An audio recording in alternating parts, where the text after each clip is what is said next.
നമസ്കാരം. Commerce make വിത്ത് ആൻസി എന്ന YouTube ചാനലിലേക്ക് എല്ലാവർക്കും സ്വാഗതം. ഞാനപ്പോൾ ഇന്ന് വന്നേക്കുന്നത് rules of debit and credit എന്ന ടോപ്പിക്കിനെ പറ്റി ക്ലാസ് എടുക്കാനാണ്. അപ്പോൾ എല്ലാവരും നമ്മളിപ്പോൾ ജേണൽ എൻട്രി എഴുതുമ്പോഴത്തേന് മിക്ക കുട്ടികളും ചെയ്യുന്നത്, തുടക്കക്കാർ ചെയ്യുന്ന ഏറ്റവും വലിയ മിസ്റ്റേക്ക് എന്ന് പറഞ്ഞാൽ അവർ അതിൻ്റെ കൺസെപ്റ്റ് മനസ്സിലാക്കാതെ എൻട്രി അതേപോലെ കാണാപ്പാഠം പഠിക്കും. അപ്പം അങ്ങനെ പറ്റുന്ന ഒരു പ്രശ്നം എന്ന് പറഞ്ഞു കഴിഞ്ഞാൽ, നമ്മൾ എക്സാമിന് ചെന്നിരിക്കുമ്പോൾ ഈ കാണാതെ പഠിച്ചതാണെങ്കിൽ നമ്മൾ ഉറപ്പായിട്ടും മറന്നുപോകും. അപ്പോൾ നമുക്ക് ക്വസ്റ്റ്യൻ തെറ്റാം, അല്ലെങ്കിൽ നമുക്ക് അത് അറ്റൻഡ് ചെയ്യാൻ പറ്റാത്ത സ്ഥിതിയിലേക്ക് വരാം. നമ്മളത് കൺസെപ്റ്റ് മനസ്സിലാക്കി ആ റൂൾ മനസ്സിലാക്കിയാണ് നമ്മൾ പഠിക്കുന്നതെങ്കിൽ നമ്മൾ കാണാതെ പഠിക്കേണ്ട ഒരു ആവശ്യം വരുന്നില്ല. പകരം നമ്മൾ ആ ഒരു ട്രാൻസാക്ഷൻ വായിക്കുമ്പോൾ തന്നെ ഏതാണ് ഡെബിറ്റ് ചെയ്യേണ്ടത്, ഏതാണ് ക്രെഡിറ്റ് ചെയ്യേണ്ടതെന്ന് വളരെ വ്യക്തമായിട്ട് നമ്മുടെ മനസ്സിൽ തെളിഞ്ഞു വരും. അപ്പോൾ നമുക്ക് റൂൾസിലേക്ക് കിടക്കാം. കോമൺ ആയിട്ട് ക്ലാസ് എടുക്കുമ്പോൾ എല്ലാവരും പറഞ്ഞു തരുന്ന ഒരു റൂളാണ് debit what comes in and credit what's goes out എന്നുള്ള ഒരു റൂള്. അതായത് എന്താണോ നമ്മുടെ കയ്യിലേക്ക് വരുന്നത് അതിനെ ഡെബിറ്റ് ചെയ്യുക, എന്താണോ നമ്മുടെ കയ്യിൽ നിന്ന് പോകുന്നത് അതിനെ ക്രെഡിറ്റ് ചെയ്യുക. ഒരു ഉദാഹരണം പറയുവാണെങ്കിൽ, നമ്മളൊരു പർച്ചേസ് ചെയ്യുവാണ്. അപ്പം നമ്മൾ അവിടെ എന്താണ് നടക്കുന്നത്? ഒരു 100 രൂപയ്ക്കാണ് നമ്മൾ പർച്ചേസ് ചെയ്യുന്നത്.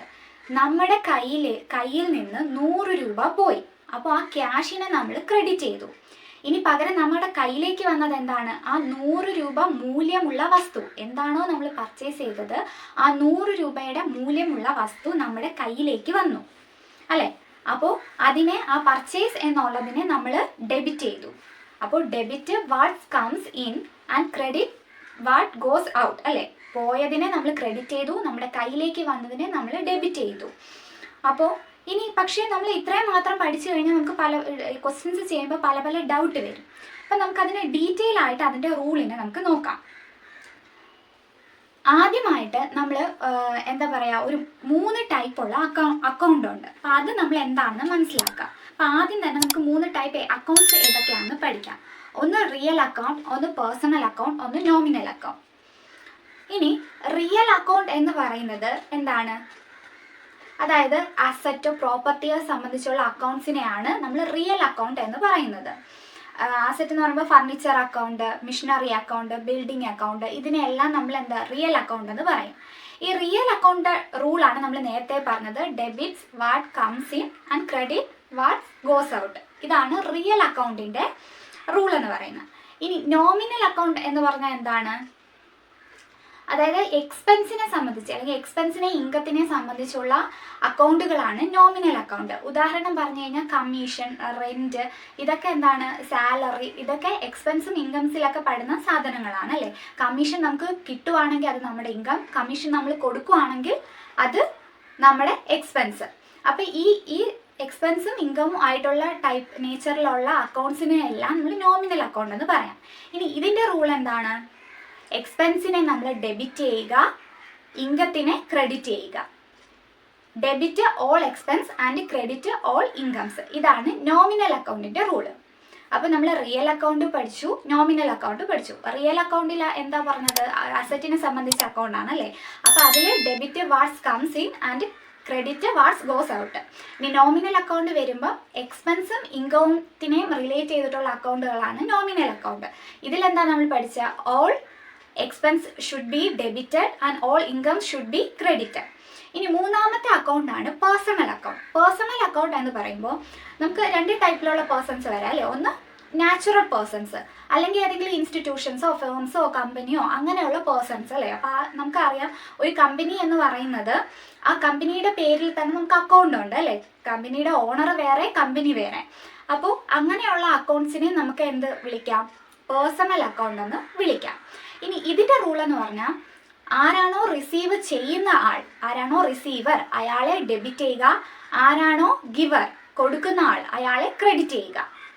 മനസ്സിലായോ? അപ്പോൾ ഇത്രയാണ് 3 account: real account, nominal account, personal account. ഇത് 3ൻ്റെയും റൂൾസ് ഇതാണ്. അപ്പോൾ നമ്മൾ ഡീറ്റെയിൽ ആയിട്ട് നമ്മൾ റൂൾ പഠിച്ചു കഴിഞ്ഞാൽ നമുക്കൊരു ട്രാൻസാക്ഷൻ വായിക്കുമ്പോൾ തന്നെ ഏതാ ഡെബിറ്റ് ചെയ്യേണ്ടത്, ഏതാ ക്രെഡിറ്റ് ചെയ്യേണ്ടതെന്ന് നമുക്ക് ഓട്ടോമാറ്റിക്കായിട്ട് മനസ്സിൽ വരും. അല്ലാതെ കാണാപ്പാഠം പഠിക്കുന്നത് കൊണ്ട് യഥാർത്ഥത്തിൽ നമ്മൾ അപ്പോഴും പഠിച്ച് മാർക്ക് വാങ്ങുന്നു എന്നല്ലാതെ നമുക്ക് മുന്നോട്ടുള്ള ഒരു ലോങ് ടേം എഫക്റ്റ് നമുക്ക് ഉണ്ടാകുന്നില്ല. അപ്പോൾ ഇത്രയും മനസ്സിലായെന്ന് വിചാരിക്കുന്നു. ഇനി നമുക്ക് ഇതിന് കുറച്ചും കൂടെ എക്സ്പാൻഡ് ചെയ്ത് പറയുവാണെങ്കിൽ, അപ്പോൾ നമുക്ക് പ്രധാനമായിട്ടും 5 അക്കൗണ്ടുകളായിട്ട് തിരിക്കാം. Expense, asset, liability, capital, income. അപ്പോൾ നേരത്തെ പറഞ്ഞ റൂളുകൾ തന്നെയാണ് ഇതിനകത്ത് പറയുന്നത്. ആ കൺസെപ്റ്റ് മനസ്സിലാക്കുക എന്നുള്ളതാണ് പ്രധാനം. ഏതൊക്കെയാ പറഞ്ഞത്? Expense, asset, liability, income, capital അല്ലേ? അപ്പം നമുക്ക് ഈ മേളിൽ പറഞ്ഞ റിയൽ അക്കൗണ്ട്, നോമിനൽ അക്കൗണ്ട് അതൊക്കെ പറഞ്ഞത് വെച്ചിട്ട് തന്നെ നമുക്ക് ഇത് ചെയ്യാം അല്ലേ? എക്സ്പെൻസ് ഇൻക്രീസ് ചെയ്താൽ എന്ത് ചെയ്യും?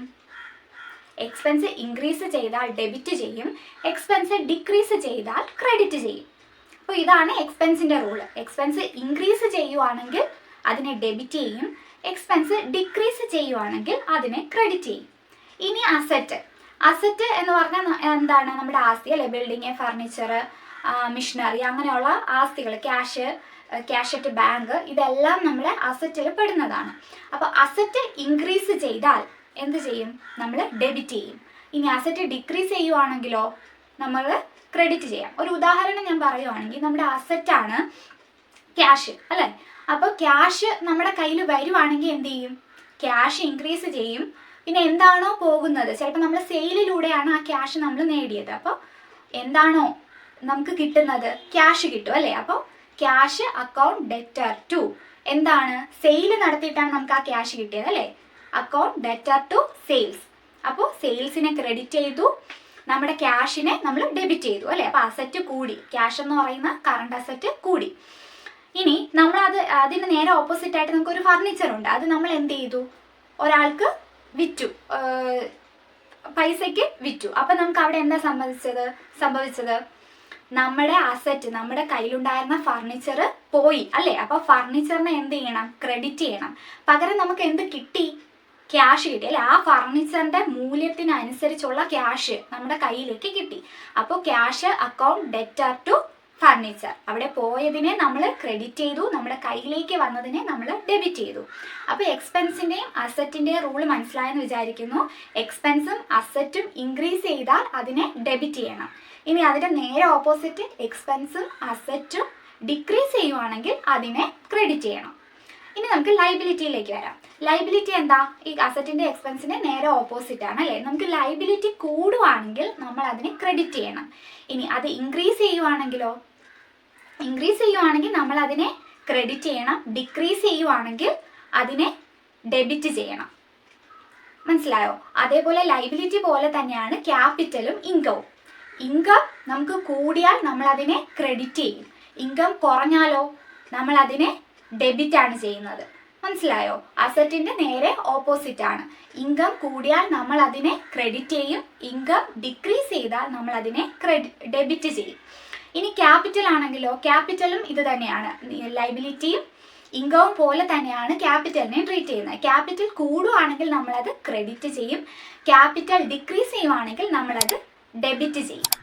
അപ്പോൾ ഇത്രയാണ് ഈ 5 അക്കൗണ്ടുകൾ ഓർത്തിരിക്കുക. Expense, asset, liability, income, capital. Increase ചെയ്താൽ ഡെബിറ്റ് ചെയ്യുന്നതാണ് എക്സ്പെൻസും അസറ്റും. ഇനി ഡിക്രീസ് ചെയ്താൽ ക്രെഡിറ്റ് ചെയ്യുന്നത് എക്സ്പെൻസും അസറ്റും.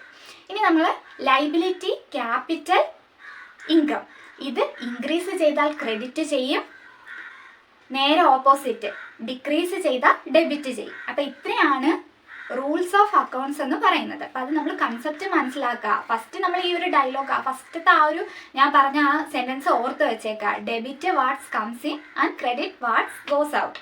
അത് ഓർത്ത് വെച്ചേക്കുക. അതിനോടൊപ്പം തന്നെ ഞാൻ താഴോട്ട് പറഞ്ഞത് real account, nominal account, personal account അതിൻ്റെ റൂള് സെപ്പറേറ്റ് പഠിക്കുക. അത് പഠിക്കാൻ പ്രത്യേകിച്ച് നമ്മളൊന്നുമില്ല. ആ മേളത്തെ കൺസെപ്റ്റ് മനസ്സിലാക്കിയാൽ തന്നെ നമ്മൾ എന്താ ആ അക്കൗണ്ട് എന്താ പറയുന്നത്, അപ്പോൾ അത് ക്രെഡിറ്റ് ആണോ ഡെബിറ്റ് ആണോ ചെയ്യേണ്ടതെന്ന് നമുക്ക് മനസ്സിലാവും. പിന്നെ ഞാൻ പറഞ്ഞ ആ types of accounts, expense, income, asset, liability, capital അതൊക്കെ ഇൻക്രീസ് ചെയ്താൽ എന്താ ചെയ്യേണ്ടത്, ഡിക്രീസ് ചെയ്താൽ എന്താ ചെയ്യേണ്ടതെന്ന് ഓർത്ത് വെച്ചേക്കാം. അപ്പോൾ എല്ലാവരും ഒരു ട്രാൻസാക്ഷൻ കിട്ടുമ്പോഴത്തേന് ആദ്യം തന്നെ അതിനകത്തെ ഐറ്റംസ്, അത് എക്സ്പെൻസ് ആണോ, അത് അസറ്റ് ആണോ, അത് എന്താ അവിടെ ട്രാൻസാക്ഷൻ നടക്കുന്നേക്കുന്നത്, എന്താണ് പുറത്തോട്ട് പോയേക്കുന്നത്, എന്താണ് നമ്മുടെ കയ്യിലേക്ക് വന്നേക്കുന്നത്, ഇത് മനസ്സിലാക്കിയിട്ട് ജേർണൽ എൻട്രി എഴുതാൻ ശ്രമിക്കാം. അപ്പോൾ ക്ലാസ് എല്ലാവർക്കും ഇഷ്ടപ്പെട്ടെന്ന് വിചാരിക്കുന്നു, എല്ലാവർക്കും ഉപകാരപ്പെട്ടു എന്ന് വിചാരിക്കുന്നു. നിങ്ങളുടെ അഭിപ്രായങ്ങളും നിങ്ങളുടെ കമൻസ് എല്ലാം നിങ്ങൾ കമൻസിലൂടെ രേഖപ്പെടുത്തുക. കൂടാതെ കൊമേഴ്സ് മേറ്റ് വിത്ത് ആൻസി എന്ന യൂട്യൂബ് ചാനൽ നിങ്ങൾ സബ്സ്ക്രൈബ് ചെയ്യുക, നിങ്ങളുടെ ഫ്രണ്ട്സിനൊക്കെ ഷെയർ ചെയ്ത് കൊടുക്കുക. അതിലുള്ള കൊമേഴ്സ് ടോപ്പിക്കുകളുമായിട്ട് ഞാൻ വരുന്നതായിരിക്കും.